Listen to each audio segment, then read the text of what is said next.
It's Saturday night. It's only like, I think it's 6 p.m. 6 p.m. here in southern Ontario, Canada. It's -5 out today. Freaking freezing for November 19th, I think today, November 19th.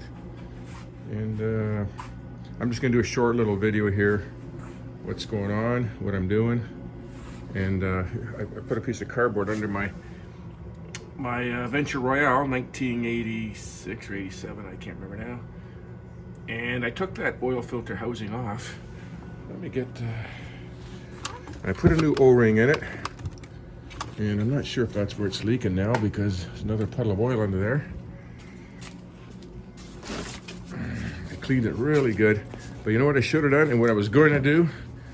Is take that oil filter housing and rub it down on a piece of glass with some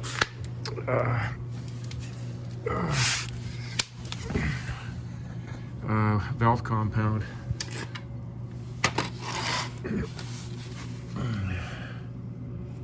Let's see, it's always, well, let's get this camera kind of right here. See, it's always wet. Right there. Is it here? Well, see, the drops are coming here, though. But look at here, it's all... I'm gonna have to clean this off really good. You see, the drops are right here. Right around this thing here. And I thought I even put some goop on it.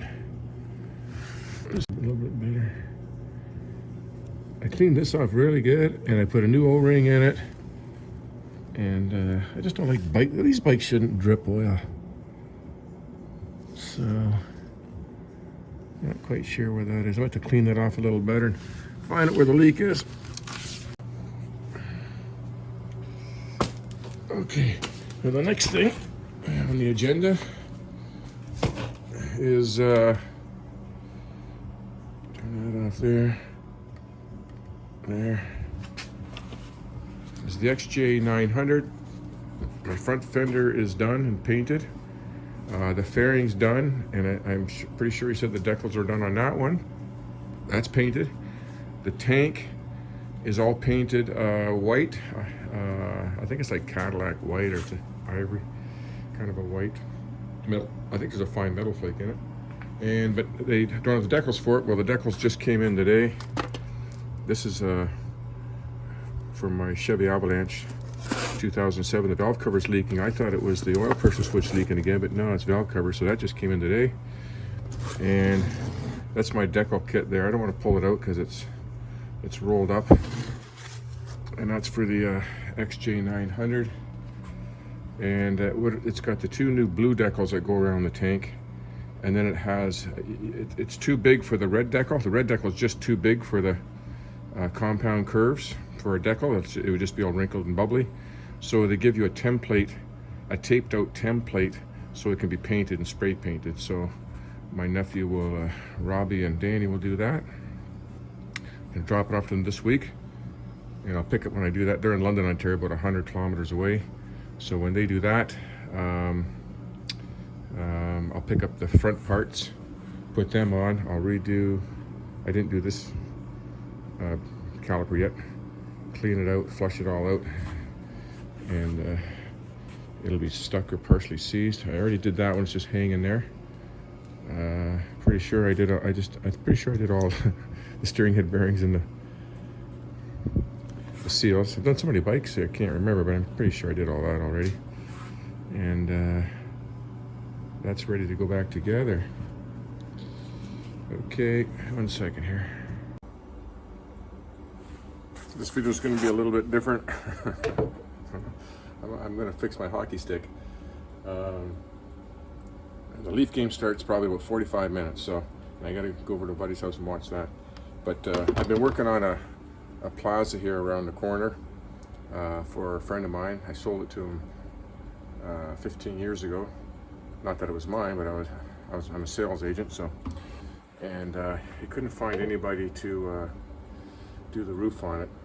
It's caving in. There's 5 layers of roof, 2 layers of roof, 5 layers of shingles and roll-out roofing, and so I asked a buddy, I said, hey, if you want to tackle this project, I'll do it with you. So otherwise I'm not doing it. It's too big a job. So I've been working on it for 3 months now, and we got a new roof on it, all framed up, repitched the roof because it was a flat roof before, pitched it, and put new windows in, repouring the floor. We got half the floor done yesterday, and gonna build an addition on the back for a bathroom. We're doing all I mean, it's a big job. We're basically building a new building, 1,200 square feet, and we started with 3 walls. And out of the fourth wall, we built a new, and then the front wall, we basically rebuilt that. So it's basically a new building. That's what I've been doing. That's why I have no time to work on bikes right now. But my best hockey stick, my favorite one here. It's still good, but it's falling apart. I'll just show you quickly here. It's getting pretty chewed up in here, but it still has good flex. Got a little hole up here, and I bought new ones trying to replace it.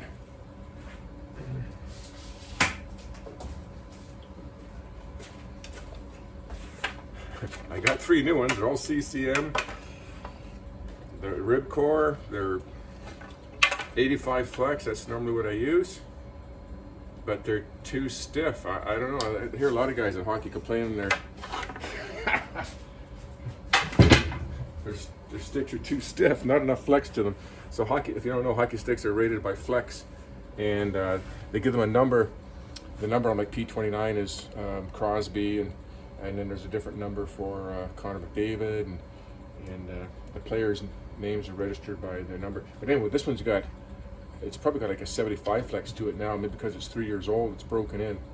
And I'm gonna try to patch those holes up so it lasts a little bit longer. And plus I don't want to cut anybody.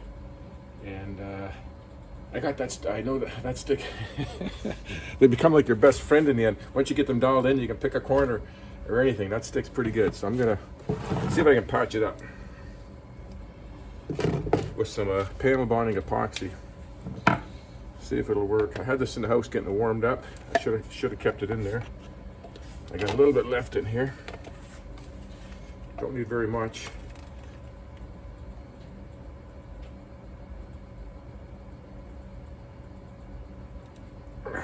Oh man, this stuff's hard to squeeze out.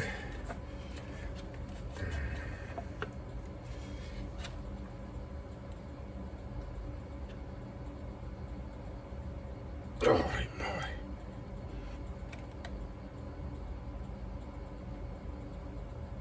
Let's try that.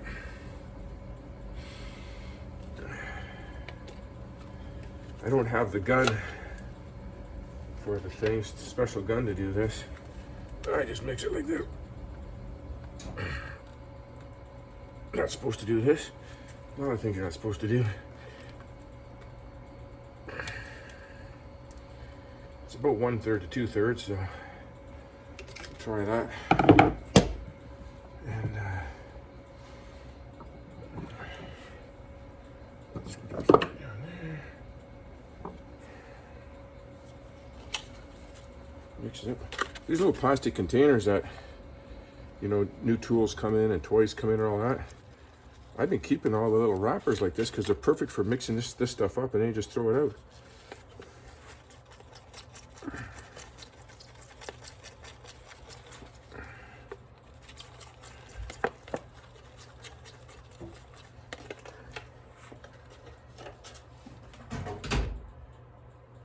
Show you here.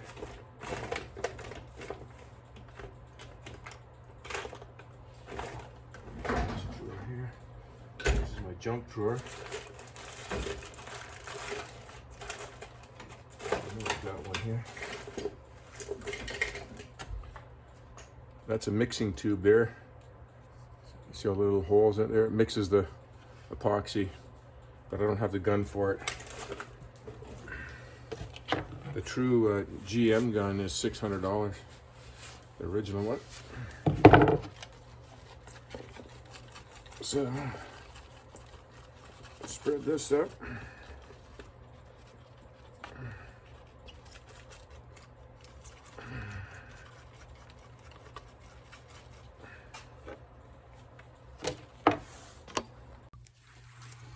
Okay, all gloved up.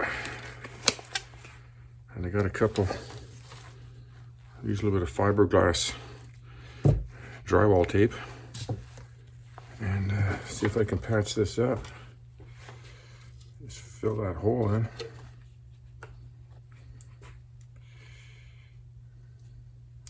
Might make the stick a little bit heavier. These sticks are weighed in grams, so you can buy you know, the lightest weight stick on the market.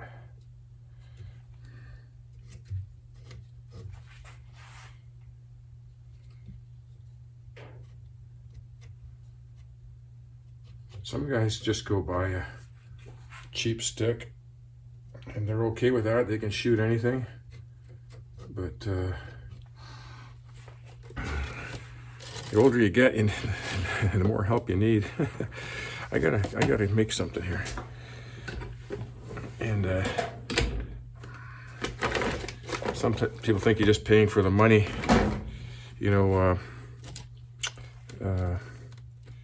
spending a lot of money on a stick. But I'm telling you, I can tell the difference just in the velocity of the shot. The way it snaps off with very little effort.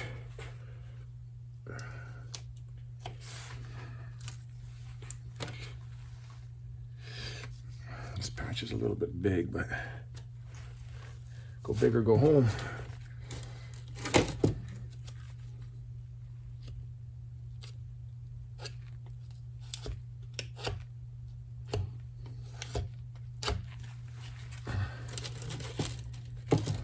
Make some more.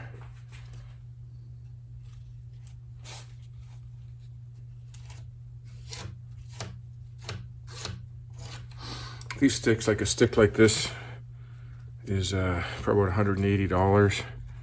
A good stick's $300, and I don't usually spend any more than that on a stick. Usually anywhere from $130 to $129.99 to $179.99.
Okay, the next morning, I just peeled the tape off of it. So the front was all broken here, so I gotta recontour it there a little bit. Got a little bit of a fat bubble there. Just gonna grind it down with this thing a little bit here. Sand it down a little bit. Retape it, should be good. Hard as a rock.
to brown freezing, I think.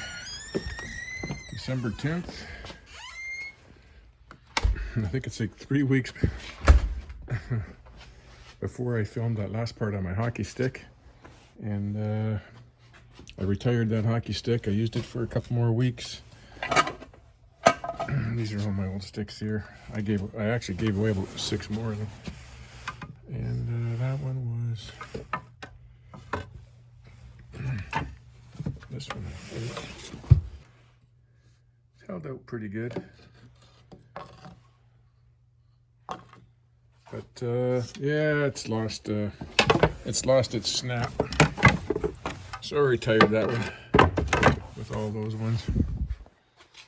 And this is my number 3 stick. I got 2 in my truck. Got my parts back for the XJ900. They got the decals on there. And it's got a new paint and clear coat on it. And I can't buy this windshield anywhere. Looking everywhere for it. Original windshield. All over the world I've looked. They make a newer one that's longer and flutes up for the newer style ones. I think from 95 up to the Diversion, XJ900 Diversion models, European models. Little slightly different windshield. So I tried to put a wrap on this. I'm still kind of fooling around with it. I got a whole roll here, so, and heating it up, and because it's cracked at all the screw holes. So it was the first time I did that. I just kind of wrapped it on there. Then I realized you got to heat it and kind of stretch it over it, and it came a little bit better. But I'm gonna do it one more time, and that might hold it together and look a little better. It was all faded and yellow, so I'll try that one more time. And what was the other thing? Oh yeah, this is the windshield here. I got it put on for the Skidoo out front, and yeah, this thing. Now this thing, it bolts to the handlebars, but then the windshield is just on 4 grommets, so you can pop it off if you're trailering it or if you want to tarp it up. So that's what's going on there. And there's one machine missing out of my garage. Right there, that snow machine there. I sold that and get ready to bring the other machine in to get it going. I got a wood stove I want to put into the living room. Pacific Energy, I think this one's called. Pacific Energy. It's all ceramic, really nice. Matches the interior of our living room with that burgundy red kind of a color. And it's just kind of going to be kind of a backup system there. My garage is an absolute disaster.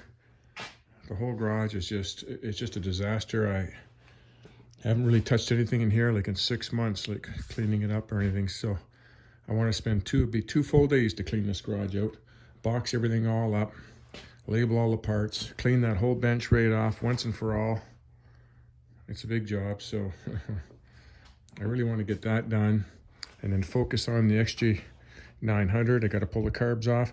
Oh, and I'm thinking where this thing's leaking. I was suspecting this first carb because the fuel was pouring out of here in between the carbs after I rebuilt them. Well, there's the fuel inlet tube, which goes between carb 1 and carb 2, is plastic, and it's got O-rings on it, and they crack and they break and they shrink, especially after 40 years. And there's people on eBay that machine them and make them out of aluminum with new O-rings. And I ordered one, and it's in Port Huron. So I'm going to pick that up this week. I'm just kind of waiting for another part to show up, and then I'll pick them both up at the same time. And pull those carbs off, get that going. Get the carbs got to be balanced for sure. They were way out of balance when I took them off, and I just eyeballed them, balanced them pretty close, but they got to be vacuum balanced. And get this bike back together. I can't wait. I think this might be my rider. Every year I say that. So yeah, that's it for now. I haven't even had a chance to get at that chainsaw or my father's old partner chainsaw. It's in parts in that box there. And that there, it's been apart for at least 10 years. hockey game starts in about 45 minutes. So I'm going to watch the Leafs win again, I hope. Touch wood. This was a motocross race they had inside of our local arena here about a month or so ago, maybe 2 months ago, October 1st. So what's that, 2 months ago? And they left a couple of these signs laying around the city, so I grabbed one. They sat there for a couple of weeks, nobody took them, so I think they were saving them for me, so I grabbed one. They're no good because the date's expired, so yeah, I'll keep that. Hang it up somewhere. Okay. Trump's still alive. They haven't arrested him yet. I think that's coming. I think the military's coming in. I think we're getting real close. Brazil is being run by the military, and they've taken out the corruption there in their government. And I guess they're doing executions down there too. So I think this is all coming to a head pretty quickly here. It's not the end of the world, but it's the end of the old world. They've shut me down so many times here on YouTube over the last year. That's why I'm leery of making videos, because they shut me down. But I think all this tyranny is coming to an end in Canada, the United States, and everywhere. Canada's really bad. Trudeau's trying to do everything now. He wants all the guns. I mean, every gun. I've got a 70-year-old 22 rifle. 70, okay, I'm sorry, 60, pretty close to 70 years old, yeah, early 50s. And you put the shells in a tube in the stock, so they call that a semi-automatic. It's 22 caliber. Well, they're banned now. You can't even have a 22 rifle rabbit gun. Like, it's gone insane. And he's got like a dictionary about this thick of every model of gun made to confiscate. Why? There's no shootings here. There's no murders or mass murders or nothing like that, except for the ones that he's created. So the ones that are fake, the ones that are with stolen weapons, not good, hardworking, honest Canadians. Anyways, enough of that. I'm going to try to do a video on this bike here, on the XJ. When I get the parts, they should be in any day. We'll get that thing buttoned up and back together. That's it for today. I haven't put a video in a couple months. I apologize for that. I'm doing this big reno. Me and a buddy of mine. I'll put a couple pictures in this video to show you. And I kind of do everything and anything. That's me. And it's kind of fun. It's just around the corner from my house, so it's not too far away, and pays us good money. So it's a good little side job. Okay, see you soon. Thanks for watching.